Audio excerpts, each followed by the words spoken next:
여러분 안녕하세요. 좋은 아침입니다. 10월 29일 금요일 여의도 펀드 매니저 TV의 전일 미국 시장 분석 및 금일 투자 전략 시작하도록 하겠습니다. 구독, 좋아요 꼭 부탁드립니다. 금일 시장 결론부터 들어가겠습니다. 미국 시장은 상승하며 오늘 심리적 안정을 줄 것으로 일단 전망됩니다. 그러나 문제는 디커플링 현상이 있죠. 그렇죠? 항상 금요일 날 장이 안 좋았는데 이 모든 게 디커플링이 있습니다. 우리나라 시장은 선진국 시장이 아니라 중국과 연관된 이머징 시장의 한 모습이죠. 항상 중국이 우리를 배신을 때리거나 악영향을 미친 케이스가 많았습니다. 세 번째는 기존 강자들의 기술적 반등이 가능할지가 매우 중요합니다. 여기서 여러분들이 말하는 기존 강자는 메타버스, 게임, 인터 등의 기존 강자를 말하죠. 어제 두들겨 맞았는데 오늘 이들이 다시 살아 돌아올 것인지 아니면 지속적으로 두들겨 맞을 것인지 이 부분이 굉장히 중요한 투자 포인트로 개인적으로 보입니다. 네 번째로는 어제 반도체주들이 꿈틀거리면서 반등을 하기 시작했는데요. 제가 며칠 전에도 말씀드렸지만 SK 하이닉스가 반등을 시작했습니다. 일시적일지 아니면 이제 진정한 왕들의 기한이 시작될지 매우 중요한 하루가 될 거로 보입니다. 2차 전지발의 LFP 배터리 타격은 지속적으로 기존의 우리 MCA 계열, 삼원 계열의 센티에 악영향을 미치고 있는 건 사실입니다. LFP 배터리 관련 기업들이 어제 크게 상승하는데요. 여기에 독일의 자동차 벤츠마저도 LFP 배터리를 사용하겠다. 이렇게 나오면서 우리의 2차 전지 기존의 강자들이 한 번 더 얻어맞는 그러한 시간이 됐습니다. 물론 그동안 많이 오른 거에 대한 가격 조정, 기간 조정 이런 것들이 필요한 시기죠. 하지만 이제는 좀 일어나야 될 시간이 된 것 같습니다. 너무 오래 누워있으면 못 일어납니다. 다음 메타버스발 투신의 매도는 ETF의 지속적인 자금 유인과 양날의 칼인데요. 지금 어제 그 메타버스 발 종목들의 매도가 쏟아지는 걸 보면 R주식, 그러니까 액티브 펀드들이 기존에 가지고 있던 종목들을 먹어서 토해내는, 이익을 실현하는 그런 모습이 보입니다. ETF를 운영하는 쪽에서는 지속적으로 자금이 들어오고 있는데 오늘 어제 액티브 펀드에서의 자금 쏟아내는 게 멈추느냐 아니면 지속으로 더 쏟아낼 것이냐, 오늘이 기로가 될 것 같은데요. 개인적으로는 멈출 것 같습니다. 하루 뭐 5, 6만 주씩 거의 다 쏟아낸 것 같은데요. 이제는 좀 멈출 것 같습니다. 자금은 ETF 쪽으로, 메타버스발 ETF 쪽으로 지속적으로 들어오고 있어서 다시 수급이 좋아질 확률은 있습니다. 많은 친구분들이 양도세 문제를 걱정하기 시작하는데요. 물론 메타버스도 많이 먹었기 때문에 토해내야 될 상황은 있는 것 같은데 아직 시기는 아닌 것 같습니다. 11월, 12월 두 달의 시간이 충분히 있기 때문에 일단 반등을 확인한 후에 자기의 작전을 짜는 게 필요할 것 같습니다. 미리 겁먹을 필요는 없다. 이게 제 생각이죠. 추경 매수는 오늘 비춥니다. 기존의 이익난 종목들에 대해서 일부 현금 확보는 좀 필요한 것 같은데 저는 박스권 3,000에서 뭐 3,150, 3,000 이사인데 박스권 하단에 있기 때문에 그렇게까지 현금은 지금 필요치 않다. 지금은 존버의 영역이다. 이렇게 먼저 결론을 내고 오늘 시장 한번 뜯어보겠습니다. 저는 미국 시장 잠깐 요약해드리겠습니다. 미국 3분기 GDP 속보치가 연율 2.0이 나왔죠. 2.8 정도, 2.9 정도 예상을 했는데 2% 나왔습니다. 생각보다는 낮게 나왔죠. 큰 폭 들어와 있는데 가장 큰 이유가 공급망 차질입니다. 그렇습니다. 공급망 차질이 쉽게 해결되지 않는데 이건 양날의 칼인 것 같습니다. 많은 일부 또 투자가들, 분석가들은 FOMC가 미래의 그 테이퍼링을 결정하는데 좀 시기를 늦추는 거 아니냐, 경제 성장률이. 그렇지만 제가 봐서는 그렇지 않습니다. 이미 파웰은 하겠다라고 선언을 한 상태로 봐야 됩니다. 그래서 11월부터는 테이퍼링이 시작된다, 이렇게 보셔야 될 것 같은데요. 저는 여전히 뭐 해야 된다, 스케줄대로 하는 게 클리어하고 투명하다. 그렇지 않고 또 뒤로 밀리거나 딜레이하거나 그런 오히려 더 악재일 확률도 있습니다. 예, 자본시장이 제일 싫어하는 것은 앰비규어티, 좀 불문명하는 거죠. 하면 해야 됩니다. 그게 오히려 더 나을지도 모릅니다.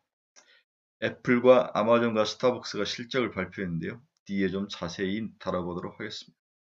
생각보다는 그런 데는 잘 나왔는데 전기 시장이 끝나고 장외 시장에서, 그렇죠, 시간외 시장에서 하락하는 그런 모습을 보였습니다. 특히 애플이 심하게 반응을 했는데요. 뒤에 좀 말씀해 드리겠습니다. 페이스북이 사명을 메타로 바꿨습니다. 대단하네요. 네, 페이스북 팔 걷고 목숨 걸었다고 보이죠. 그만큼 메타버스가 중요한 화두이고 22년도에 어떤 방점을 찍을 시대정신으로 봐야 될 것 같습니다. 그런 면에서 오늘 메타버스가 다시 반등을 하면서 돌아오는 왕의 기한이 있었으면 좋겠습니다. 바이든이 사회복지 예산을 공개했는데 원래 처음에 약속했던 것보다도 반 줄여서 타협을 시도를 하고 있는 것 같습니다. 대규모 축소가 일어났죠. 그렇죠? 네. 유럽 중앙은행이 금리를 동결했습니다. 채권 매입을 지속하기로 일단 하고 말은 그렇게 하고 있죠. 네, 그러나 먼저 미국이 줄이면 유럽 중앙은행도 줄일 겁니다. 네. 다음은 연준의 리더십 불확실성에 대한 금리 인상 가능성이 불투명하다. 그렇죠. 파웰이 과연 연임이 될 것인지 이런 것들이 많은 문제가 좀 있는 것 같아요. 생각보다는 쉬워 보이진 않는데 저는 개인적으로 연임이 될 거로 보고 있습니다. 네. 그래서 파월이 이게 확정이 돼야 자기 말에 파워가 실리고 더욱 강하게 한 방향으로 FOMC를 이끌어갈 거로 보입니다. 머크 CEO가 먹는 코로나 치료제 승인 시 연말 1천만 분 해분을 공급하겠다. 네, 먹는 코로나 치료제 빨리 나와야 됩니다. 유럽 같은 데를 보니까 이게 위 코로나를 했는데 생각보다도 환자와 사망자가 아주 급격히 증가하는 모습을 또 보이더라고요. 우리가 생각하는 것 같이 문제가 꼭 100% 해결되어 가는 모습은 아닌 것 같습니다. 우리나라도 좀 걱정이 되는 부분이 있는데요. 11월부터 이제 열어놨는데 어떻게 환자 수라든지 사망자 수가 어떻게 반응할지 매우 궁금합니다. 일단은 뉴트럴 소스다. 이런 면들이 이 코로나 관련주들을 뭐 우리는 크게 상승할 거로 봤는데 크게 반응하지 않고 다시 수면 아래로 가라앉는 그러한 좀 침체된 모습, 안타까운 면들을 보였는데요. 중요한 포인트인 것 같습니다. 이렇게 간단하게 일단 미국 시장 요약을 해드렸습니다. 테슬라 주가 한번 보도록 하겠습니다. 목표가가 1,300달러 나왔습니다. 어제까지 1,200달러였는데 파이퍼라는 증권회사에서 1,300달러까지 킹 우리 왕에게 더 많은 기회를 부여하고 있는 것 같습니다. 다음은 애플 주가입니다. 네, 시간 내에는 2.5%로 상승하면서 끝이 나서 마의 150달러를 넘겼는데요. 뚫고 올라갔는데요. 장외 시장에서 실적 발표가 되고 마이너스 4.5% 하락하는 그런 모습을 보이고 있습니다. 네, EPS가 1.24달러로 생각보다는 괜찮게 나왔는데 매출이 840억 달러에 못 미치고 다음 분기 가이던스를 계속 발표하지 않는데 이러한 것들이 어떤 공급망에서 비용이 많이 발생하는 측면하고 이러한 좀 불명확한 미래 발전에 대해서 클리어하게 말하지 않는 것들이 시장 참여자들에게 좀 부정적으로 작용한 것 같습니다. 장외 시장에서 4.58% 하락하면서 장이 진행되고 있습니다. 다음은 필라델피아 반도체 지수 보겠습니다. 2.34% 상승하면서 끝났는데요. 16개 종목 중에서 특이한 종목이 2개 보였습니다. 울프 스피드라는 회사가 있는데요. 33%가 주가가 상승을 했습니다. 이 회사는 전기차용 실리콘 카바이드 파워 장치를 개발했다는 거죠.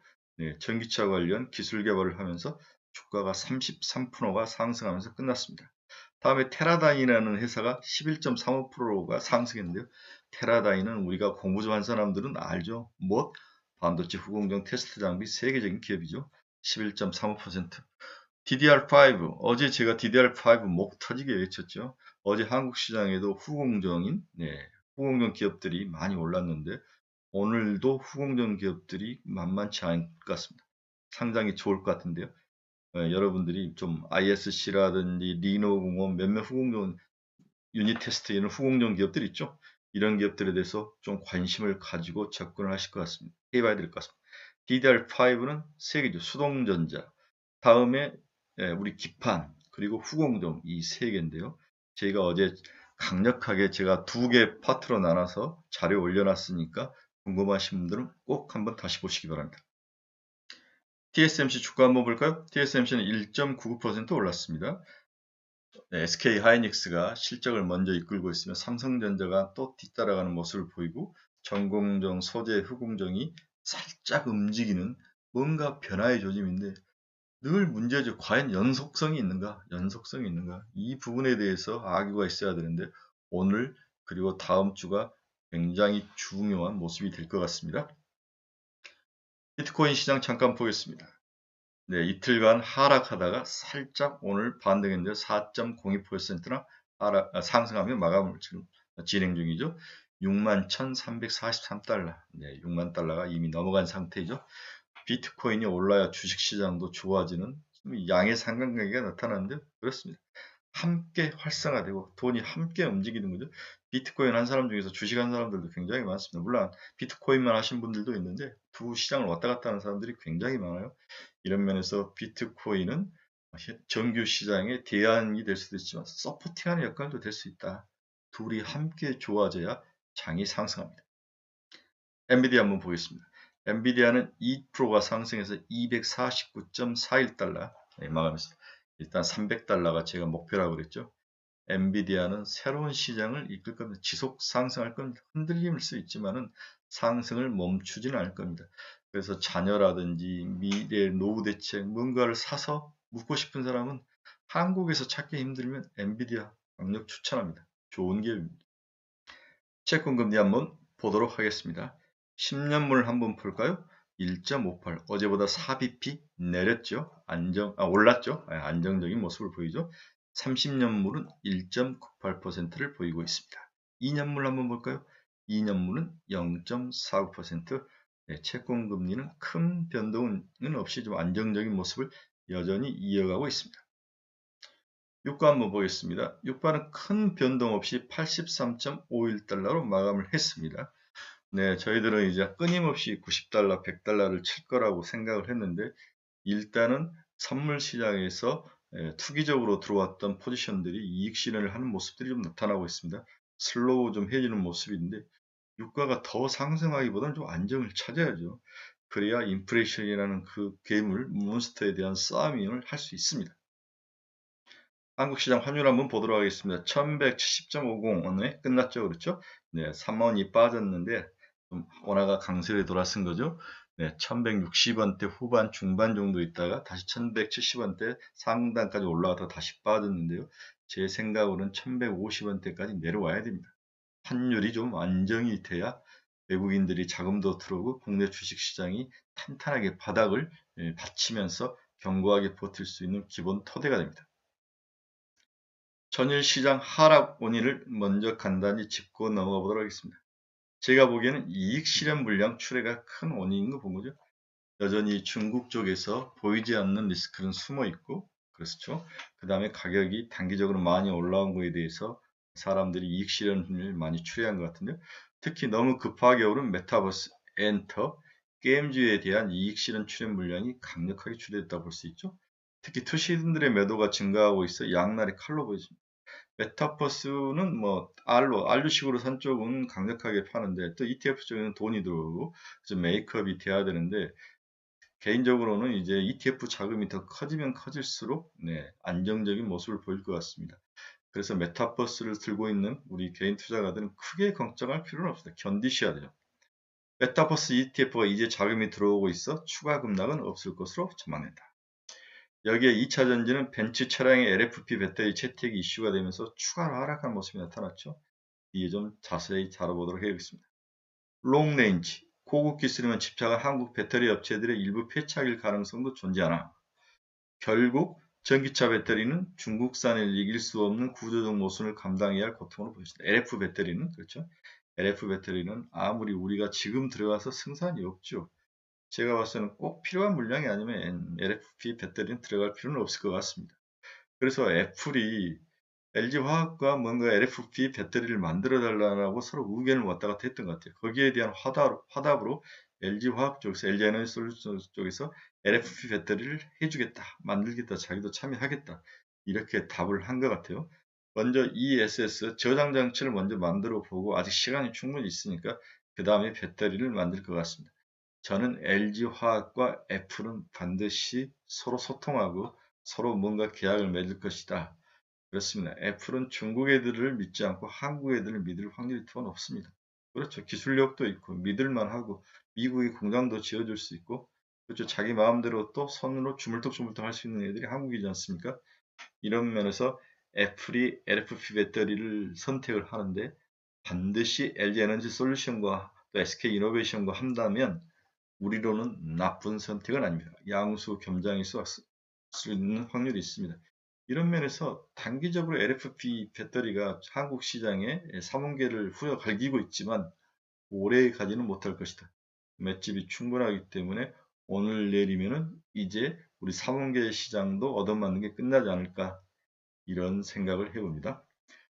다음은 오랜만에 반도체 관련 기업들이 반등을 하긴 했는데 반갑긴 한데 그 지속성에 대한 의문이 아직도 남아있죠. 지속적으로 올라올 것인가? 또 한 이틀 돌다가 말 것인가? 지금 그렇게 보이는 게 조선주도 한번 지속적으로 봐야 되고요.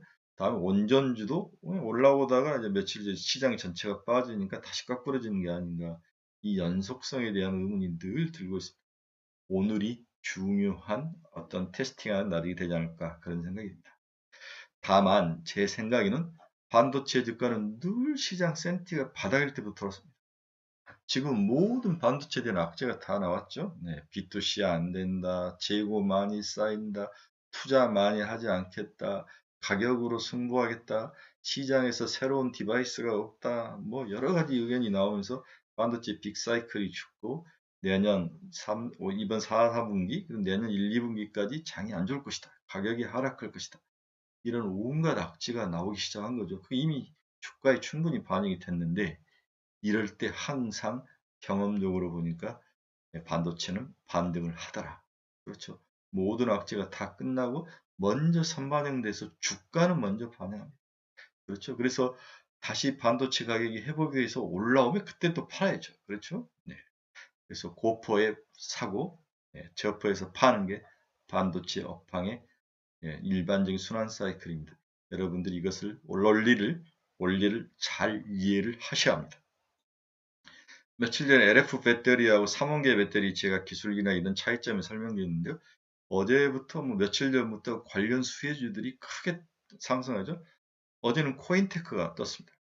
코인테크가 지분의 50%를 보유한 탑 머티리얼 자회사가 LFP 전지를 설계하고 제조 능력이 가지고 있는 것들이 부각되면서 코인테크가 상승을 했습니다.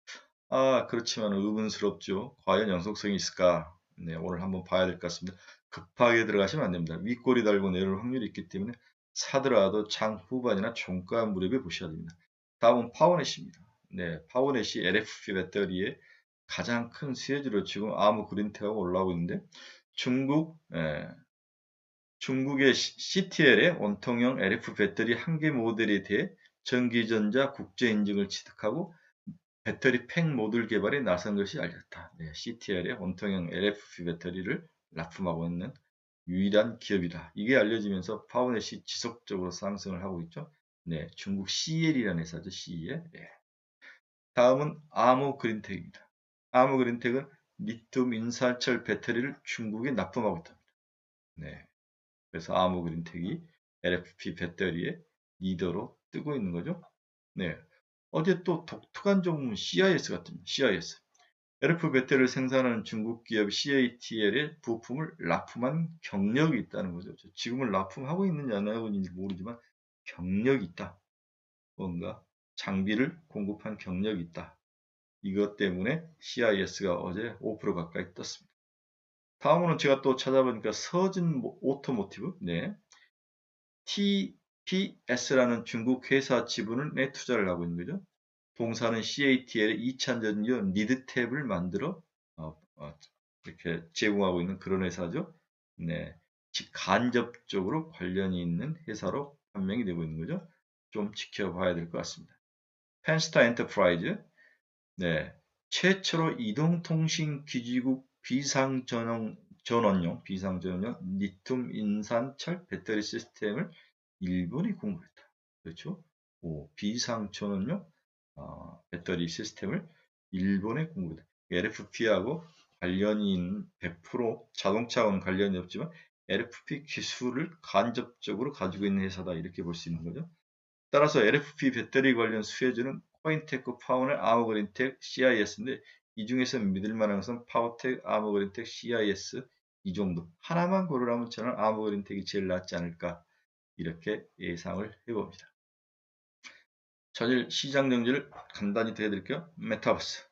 정 관련 기업들이 하락이 나타난 거죠. 자이언트 스텝이 특히 많이 두들겨 맞았죠. 네, 모 자산운용에서 3호 자산운용에서 5만 주 가까이 쏟아냈습니다. 오늘 정도는 추가로 좀 더 나올 수는 있지만 거의 다 나온 것 같아요. 네, 제 생각으로는 자이언트 스텝 오늘 크게 하락하면 줍줍해야 되지 않을까 그런 생각을 해봅니다. 원전지 역시 좀 슬로우하게 조정받는 모습이 나타나죠. 엔터지도 어제 좀 조정을 받았습니다. 일시 조정 후에 다시 올라가지 않을까 그런 생각을 하는데요. 메타버스주와 마찬가지로 엔터주도 오늘 추가로 급락을 하면은 줍줍할 상황이다 이렇게 보고 있습니다. 드라마 제작은 사실 뉴트럴입니다. 네. 디즈니 플러스라든지 넷플릭스가 새로운 투자 계획이 나와야 될 것 같습니다. 그러기 전까지는 뉴트럴이다. 2차 전지 오늘 정도면 거의 모든 부정적인 요인이 다 나온 거 아니냐. 그렇다고 크게 상승할 상황도 아닌 것 같습니다. 그렇죠? 뭔가 모멘텀이 이제 좀 부족한 상황인데요. 그래서 2차 전지는 팔지는 말지만 사지도 말자. 기존 물량을 들고 있다가 11월 달에 올라오면 이익 실현을 조금씩 해서 최소한 30% 정도는 현금이 확보가 필요하다. 대표 중에 에코프로와 LNF 두 종목 이야기했죠. 음극재 대주전자는 지속 보입니다. 음극재는 LFP 배터리든 3원계 배터리든 다 사용됩니다. 이런 면에서 3조까지 시가총액 3조까지 대주전자는 무조건 홀딩하시는 게 좋아 보입니다. 조선주입니다. 조선주는 어제도 좀 치고 올라왔는데요. 과연 힘이 오늘까지 있을지 아니면 또 오늘 조정받고 내려갈지 한번 지켜봐야 될 것 같습니다. 기타 호재와 악재인 기업들이 눈에 띄지 않는데요. 네, 이렇게 시장이 일단 많이 먹었던 종목들이 조정을 받는데 자기들이 좋아하는 종목에 대해서 팔 필요는 없는 것 같아. 그렇다고 쫓아가면 살 필요도 없다. 오늘은 정중동. 주말이니까 정중동. 삼성전자가 실적을 이제 최종 발표를 했죠. SK 하이닉스도 이제 최종 발표를 하고 시장을 치고 올라갔는데 삼성전자를 한번 잠깐 우리가 분석을 한번 해보고 가는 게 필요합니다. 올해 삼성전자 주가 등락률 최고에서 최저가가 24.4%나 났습니다. 과거 반도체 하락 사이클의 주가 등락률이 30%였으니까 거의 유사한 수준에 왔죠. 그래서 가격 조정은 충분하다. 그렇죠. 고가와 저가가 차이가 25% 가까이 났으니까 과거 하락 사이클에도 30% 정도니까 이 정도 가격 조정은 충분하다. 오케이. 이분은 긍정적이죠. 두 번째는 가격 하락의 표면적 주범은 메모리 가격 하락에 따른 실적 우려가 주가에 선반영된 것으로 판단된다.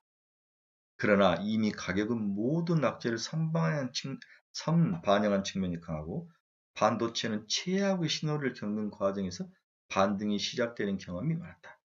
제가 앞에도 여러 번 강조한 키포인트죠. 오케이. 긍정적. 특히 4분기부터 시작된 메모리 다운사이클이 과거와 달리 진폭과 주기가 짧아질 것으로 전망된다. 그래서 2021년 4분기부터 2022년 2분기가 약 9개월로 짧을 것이다. 과거에는 1년 넘게 다운사이클이 진행됐는데 이번에는 짧을 것이다. 그 이유는 뭐냐? 과거 사이클 급등락을 통해 메모리 공급 업체와 세트 업체들이 경험한 위험관리의 학습 효과가 반영됐기 때문이죠. 그렇습니다. 이게 참 중요합니다. 한번 얻어맞고 소 잃고 외양간을 서로 고친 거죠. 이런 면에서 서로가 서로를 잘 알기 때문에 리스크 관리를 잘 할 것이고 반대로 1년 이상 되었던 다운 사이클이 9개월로 짧아지고 선반영이 먼저 되는 6개월 선반영이 먼저 된다면 올 하반기 연말부터는 반도체는 줍줍해야 되는 게 아닌가 이런 생각을 해봅니다. 따라서 오늘 정도 과연 다시 윗꼬리를 달고 내려갈 것인지 일회성 반등인지 아니면 지속성이 있는 건지를 특히 수급 기관들의 수급을 좀 많이 체크하시고 외국인들의 수급을 체크하시고 두 수급을 굉장히 중요한 포인트로 보셔야 됩니다. 마지막으로 금일 투자 전략 요약해드리겠습니다. 너무 급한 이익 실현 물량 추례가 어느 정도 안정을 찾을 거로 전망되죠. 윗거리 달고 내려온 장세에 주의가 필요합니다. 하지만 크게 반등은 하지 않을 거로 보입니다. 신규 뭔가를 추가해서 투자하기는 순환매가 너무 빠르고 일관성, 연속성이 부족해서 주의가 필요합니다. 따라서 사지도 말고 팔지도 말고 그냥 그렇게 쑥그리고 계셔야 됩니다. LFP 배터리 관련 종목도 그 정도만 단기 매매는 가능할 거다. 그렇지만 지금 많이 올랐기 때문에 목표 수익률을 한 10% 정도만 보셔야 될 것 같습니다.